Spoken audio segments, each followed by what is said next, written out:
그들이 예루살렘에 가까이 와서 감람산 벳바게와 베다니에 이르렀을 때에 예수께서 제자 중 둘을 보내시며 너희는 맞은편 마을로 가라. 그리로 들어가면 곧 아직 아무도 타보지 않은 나귀 새끼가 매어 있는 것을 보리니 풀어 끌고 오라. 만일 누가 너희에게 왜 이렇게 하느냐 묻거든 주가 쓰시겠다 하라. 그리하면 즉시 이리로 보내리라. 제자들이 가서 본즉 나귀 새끼가 문 앞거리에 매어 있는지라 그것을 푸니 거기 서 있는 사람 중 어떤 이들이 이르되 나귀 새끼를 풀어 무엇하려느냐? 제자들이 예수께서 이르신 대로 말한대 이에 허락하는지라. 나귀 새끼를 예수께로 끌고 와서 자기들의 겉옷을 그 위에 얹어 놓음에 예수께서 타시니 많은 사람들은 자기들의 겉옷을 또 다른 이들은 들에서 벤 나뭇가지를 길에 펴며 앞에서 가고 뒤에서 따르는 자들이 소리 지르되 찬송하리로다. 주의 이름으로 오시는 이여 찬송하리로다. 오늘 우리 조상 다윗의 나라여 가장 높은 곳에서 호산나. 찬송하리로다. 다윗의 나라여. 예수께서 예루살렘에 이르러 성전에 들어가사 모든 것을 둘러보시고 때가 이미 저물매 12 제자를 데리시고 베다니에 나가시니라. 오늘 본문 말씀 마가복음 11장 주가 쓰시겠다 하라입니다. 인생에서 아주 중요한 순간들이 있지 않습니까? 우리 모두가 또 이 결혼식이 되면 남자는 턱시도를 입고 여자는 드레스를 고르고 골라 아름답게 차려입고 식장에 등장하죠. 예전에 생각해 보면은 저도 새벽부터 일찍부터 이 결혼식 날 머리부터 메이크업까지 그날 하루가 어떻게 지나갔는지 생각이 안 날 정도로 바빴던 기억이 납니다. 또 연예인들에게는 연말 시상식이 얼마나 중요한 자리입니까? 삐까번쩍한 시꺼먼 차에서 내려서 찰칵찰칵 플래시 세례를 받으며 레드카펫을 밟고 우아한 포즈를 지으며 걸어가지 않습니까? 옷도 아무거나 입지 않고 후원받아서 일반인이 입을 수 없는 고급 옷을 입고 걸어 들어가더라. 그래서 우리는 중요한 순간에 멋지고 아름답게 보이기 위해서 차량에서부터 머리, 패션, 메이크업까지 최상으로 준비하게 됩니다. 사람도 그 시간의 중요성을 평소와는 다른 준비로 나타내는데 하물며 모든 인류를 구원하기 위해서 예루살렘으로 입성하는 일은 얼마나 중요한 일이겠습니까? 그런데 인류를 구원하실 왕이신 예수님이 예루살렘에 들어가시는 그 모습이 아이러니하게도 조촐하다 못해 초라해 보이기까지 한 이상한 모습이 오늘 본문에 나타나고 있습니다. 이 초라함의 시작이 예수님을 태울 짐승 한 마리에서 시작됨을 오늘 보여주더라. 왜 예수님은 아주 작은 새끼 나귀 한 마리를 쓰기를 원하셨을까? 이 나귀를 통해서 예수님이 쓰시는 자는 어떤 자인지 우리가 한번 나눠보겠습니다. 예수님이 쓰시는 자 첫 번째는 예루살렘 성 밖에 죄와 사망에 매여 있는 자를 풀어서 사용하시더라. 이것이 메인 나귀의 의미다 하는 것이죠. 1절에 그들이 예루살렘 가까이 와서 감람산 벳바게와 베다니에 이르렀을 때에 예수께서 제자 중 둘을 보내시며 어제 바디메오의 눈을 뜨게 하시고 여리고에서 나오셔서 오늘은 베단이라는 곳으로 주님이 찾아오시게 됩니다. 이 베다니와 벳바게라는 곳은 예루살렘에서는 2km에서 3km 정도 떨어진 아주 가까운 마을이었습니다. 다만 거리는 가까운데 오늘 이 본문에 나온 것처럼 감람산 이 해발 820m 정도 산중 기슭에 위치한 마을이었다라는 점이 특이점입니다. 대전으로 치면 계룡산 정도의 높이에 그 산중에 있는 마을이다라고 얘기할 수 있겠죠. 그런데 이 베단이라는 동네는 우리에게는 아주 낯익은 동네이기도 합니다. 이 베다니에 누가 살았는가? 우리가 잘 아는 마리아와 마르다, 나사로 이 3남매가 살았던 곳으로도 유명하죠. 이 마가복음에는 생략되어 있지만 요한복음에서는 실제로 이 베다니에서 나사로를 살린 후에 새끼 나귀를 택하는 모습이 나오고 있습니다. 이 나사로가 살아난 사건으로 베다니 동네 사람들과 그 함께한 많은 무리들이 난리가 났었습니다. 열광하게 되고 죽은 자가 살아난 것 그 자체로 예수님이 메시아가 된다라는 것을 다들 깨닫게 되었더라. 그런데 그렇다면 이 베다니에서 주님이 뭔가 필요하시다면 나사로나 마리아나 마르다에게 말씀하셔서 심부름을 시키면 되지 않겠습니까? 그래야 될 것 같은데 이 동네에 대해서 전혀 알지 못하는 제자들에게 심부름을 맡기는 그런 일을 행하십니다. 이 베다니에 사는 나사로를 보내면 맞은편 마을이라도 거의 모르는 사람이 없지 않겠습니까? 훨씬 더 수월할 수 있는데 일반적인 방법이나 상식과 맞지 않는 이 제자들을 쓰시는 이유가 무엇이었을까? 예수님이 지금 하시는 일은 사람들이 들레거나 사람의 열광하는 것을 원치 않으셨기 때문이죠. 주님은 동네에서 슈퍼스타가 된 나사로로 인해서 말씀에 대한 성취가 틀어지기를 원치 않으셨습니다.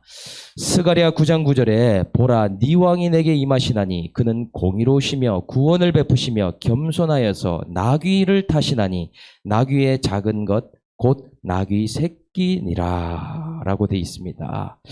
나사로를 보냈다면 메시아 예수님이 필요하다고 하는데 새끼 나귀가 아니라 더한 것들을 제공했겠죠. 말이나 큰 나귀를 주거나 그것도 여러 마리의 나귀들을 받을 수 있었을 것입니다. 그러나 주님은 말씀대로 이루셔야 되기 때문에 전혀 동네 사람을 모를 법한 제자들을 보내시고 그 일을 진행하시더라. 때로는 우리는 일반적인 방법과 고정관념을 깨면서까지 주님이 일을 시키실 때가 있더라. 그 일이 구원의 일로 이루어지는 그런 경험을 하게 하십니다. 오늘 제자들에게 무엇을 시키는지 보니 2절에 이르시되 너희는 맞은편 마을로 가라. 그리로 들어가면 곧 아직 아무도 타보지 않은 나귀 새끼가 매어 있는 것을 보리니 풀어 끌고 오라. 나사로가 아닌 제자들을 보낸 것도 이상한데 탈 짐승을 택하는데도 예수님의 생각은 정말 이상하리라만큼 느껴질 정도로 다름을 볼 수 있습니다. 예루살렘까지 2km에서 3km밖에 안 되는데 만약 탈 것을 구한다면 좀 좋은 놈으로 데리고 와서 예수님을 태워야 되지 않겠습니까? 제자들이 기대한 것보다 훨씬 못 미치는 초라한 나귀 새끼를 데려오라는 것이죠. 그것도 한 번도 타보지 않은 나귀로 말입니다. 아니 거리도 얼마 안 되고 기왕에 한 번 타는 것인데 무엇인가를 타고 가신다면 짧은 거리에 인상 깊고 웅장하게 들어가면 얼마나 좋겠습니까? 로마 황제들이나 군병들이 탔던 말들과 같이 흰 말이나 검정 말을 타고 들어가시거나 혹시 급하게 구하게 돼서 말이 어렵다면 나귀도 아주 큰 나귀, 그것도 여러 마리를 구해서 나귀 행렬을 만들면 훨씬 낫지 않겠는가 하는 것이죠. 그래야 예루살렘 사람들도 우리가 기대한 정말 메시아로구나 다 알아볼 수 있고, 또 로마 군병들이나 로마 사람들이 보더라도 위험이 있고 저분이 예수 메시아라는 분이구나, 궁금증을 넘어서서 인정하게 되지 않겠냐 하는 것이죠. 그런데 새끼 낫기를 타고 들어가면 어떻게 생각하겠습니까? 에게 저분이 메시아라고 어떻게 구원한대? 예수님 자체를 걱정할 정도로 초라해 보이지 않겠냐 하는 것이죠.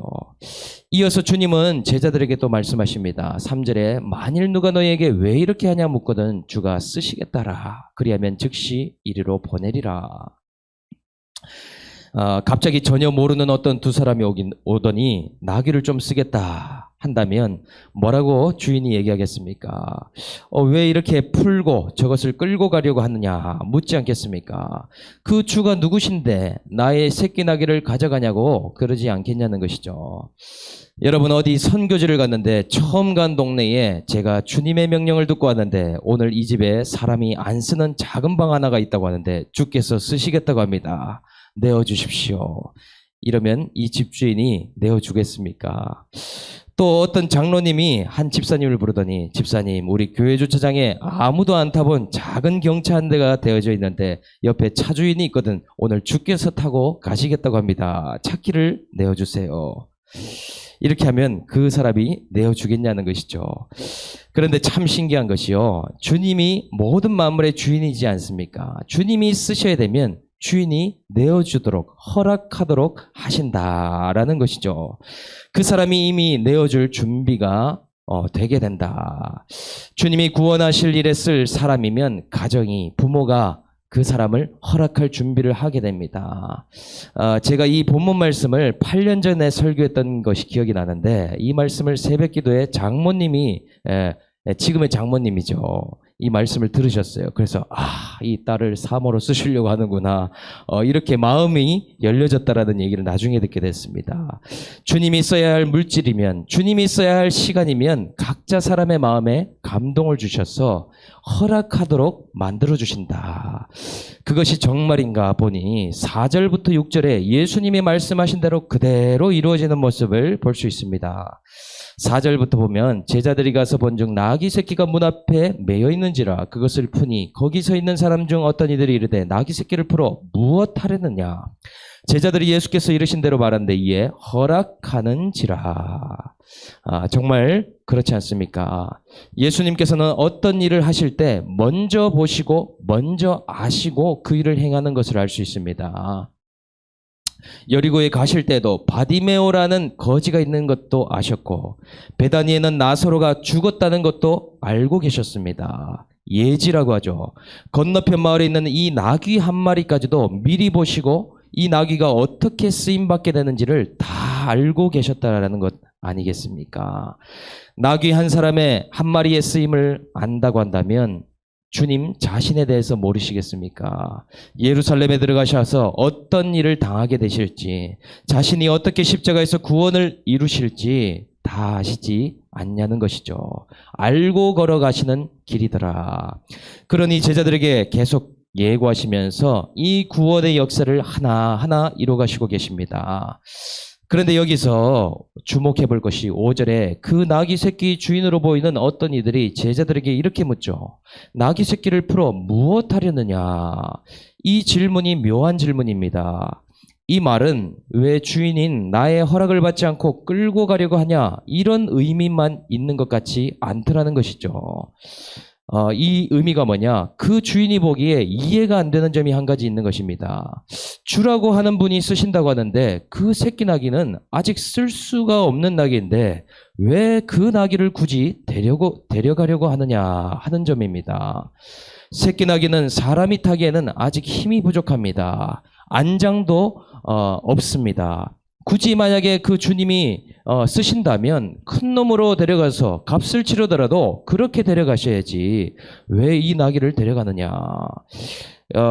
그때 당시에 새끼 나귀는 이 4살까지의 나귀를 말하는데 힘도 약하고 길도 모르고 안장도 설치가 돼 있지 않으니 그냥 어미 따라 길을 배우면서 힘을 키우게 했습니다. 여러 가지 면에서 쓸만하지 않은데 굳이 이 나귀를 가져간다고 하는 이 말과 같다는 것이죠. 주님이 사람을 부르시고 쓰실 때도 이렇습니다. 예수님은 이런 한 번도 타지 않은 새끼 나귀와 같은 우리를 사용하기를 원하신다는 것이죠. 예루살렘 성 밖에 있어서 구원과 거리가 너무나 먼 자들이었습니다. 죄와 사망에 매여 있어서 이 중독이나 이 죄 가운데 있던 자들이었습니다. 그 전에 우리의 주인이 누구였습니까? 사단마귀죠. 예수가 아닌 세상의 주인 마귀에게서 나서 매여 살다가 끝날 인생이었는데 주님은 우리를 미리 보시고 아시고 부르신다라는 것이죠. 그런데 어떤 상태인가? 어떤 자격이나 조건이나 능력이나 뭐 하나 갖춰진 것 하나 없어서 너무나 초라하고 쓸데가 없어 보입니다. 내가 내 인생을 보아도 말과 같이 자랑할 것도 없고 많은 나귀 떼처럼 보여줄 것 하나 없습니다. 오히려 진짜 네가 예수님을 모시는 자라고 할 정도로 찌질하고 초라한 모습이더라 하는 것이죠. 그런데 주님이 쓰시겠다고 하면 사망의 권세도 우리를 놓아주었고 주님이 사용하시겠다고 하는 그 순간 나를 메고 있던 모든 것들로부터 자유케 만들어주시더라. 죄의 문제도 풀어주십니다. 중독으로부터도 자유케 하십니다. 억눌린 감정, 빚도 관계 문제도 다 하나하나 풀어가셔 주시더라. 왜입니까? 하나님은 나를 구원해 가시는 동시에 사명으로 쓰시기를 원하기 때문이더라.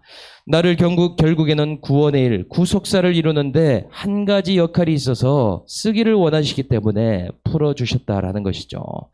그래서 예수 믿고 예수를 주로 영접하면 오늘 내 등 위에 예수님이 타고 있는 것과 같더라.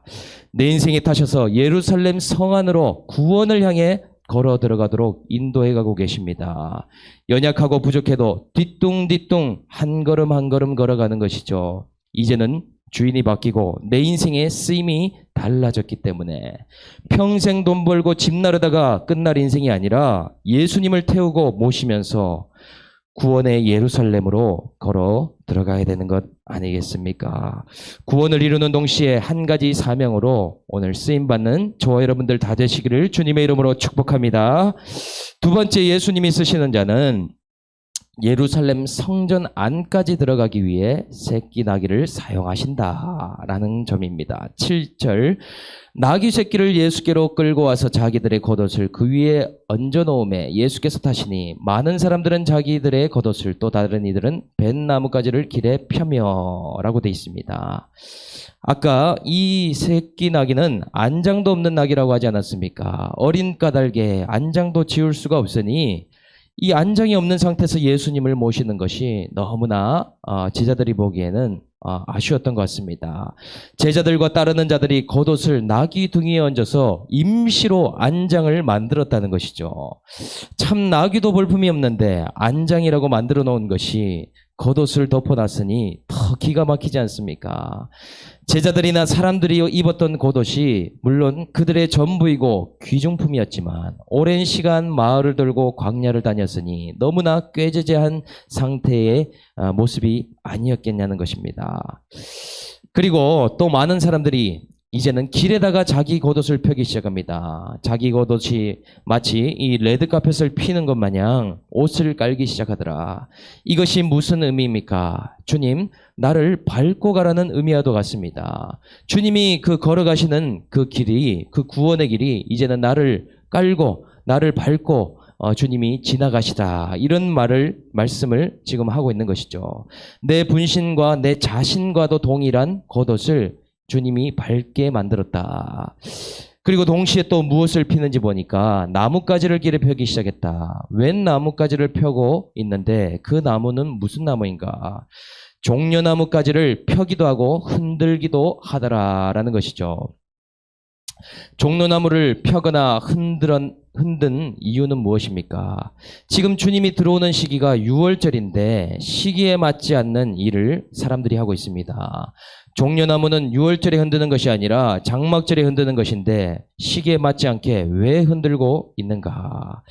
우리는 이것이 메시아 예수님께 대한 신앙 고백이자 찬양과 경배의 모습이라고 우리는 생각해왔죠. 9절에서 10절에도 앞에서 가고 뒤에서 따르는 자들이 소리 지르되 호산나 찬송하리로다. 주의 이름으로 오시는 이여 찬송하리로다. 오는 우리 조상의 다윗의 나라여 가장 높은 곳에서 호산나 하더라.